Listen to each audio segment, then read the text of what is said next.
I'm Professor Ritual. Welcome to the retrospective.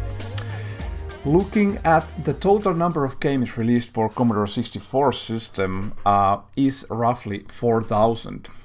And during the peak years, 84 to 88, roughly 2,300 games were produced. And then looking at today's focus years, 82, 83, really the early years after the release, we saw roughly 400 games produced for the system. Now this gives a little bit of the scope.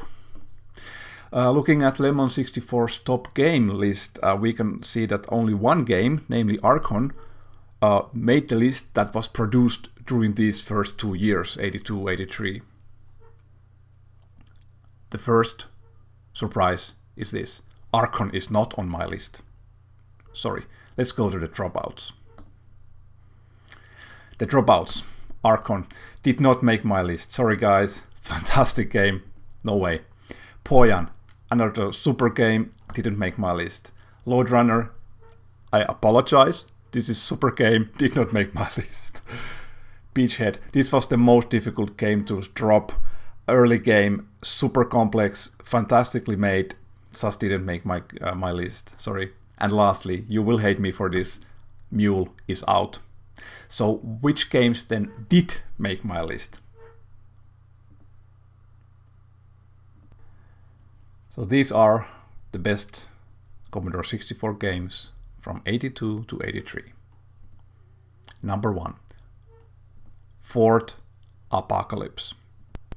Phenomenal game, released 82, an Atari clone, as so many of these early games are. One of the first uses of minimap, really nice level design. This is just a really nice game to play. And by the way, if somebody wants to look at the source code, there is the Atari version source code available for those ultra geeks of you. Check out the show notes. Next up, Wizard of Wor. Oh my goodness, this is the mother of all games. Yes, simple concept, made in 82, again Atari clone. Yeah, you can't go wrong with this game. By the way, the screenshot video is from the HTML version of it, an online version.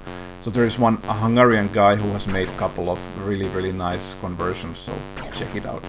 Link in the show notes. Number 3, Crossfire. Yes. This is 83 version, Apple II clone. Hey guys, I have to tell you, this is very difficult game. It's not an easy game.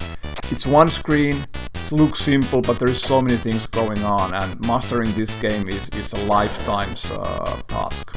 So check Crossfire. Number 4, Squish M, or how they called in the US, Squish M Sam. This is about a guy going up and up. Yes, quite simplish game, but it gets gradually more difficult and more interesting as it builds up. Yes, fantastic game all in all. And by the way, check out this guy. This is the level ending. I didn't know base jumping was a thing in 82. Now he eats the cake or whatever that is, and then he jumps off! Way to go, Sam! Number 5, Stix. Yes, 83 arcade clone, originally called Quicks. Again, simple concept, you have to paint, 75% I think of the area to get to the next level. Hours and hours of fun. 2 outstanding things about these games. Firstly, the programmers worked on isolation on a brand new system. There was no tooling, no cartridges, no external help, no internet, so kudos to those programmers. They did really good job. And secondly, these games were really inspiration for a generation to come. This was the first contact point to technology to millions of people. So kudos for that. According to today's standards, these are simple games. But as one famous engineer once said, behind sophistication, you can always find simplicity.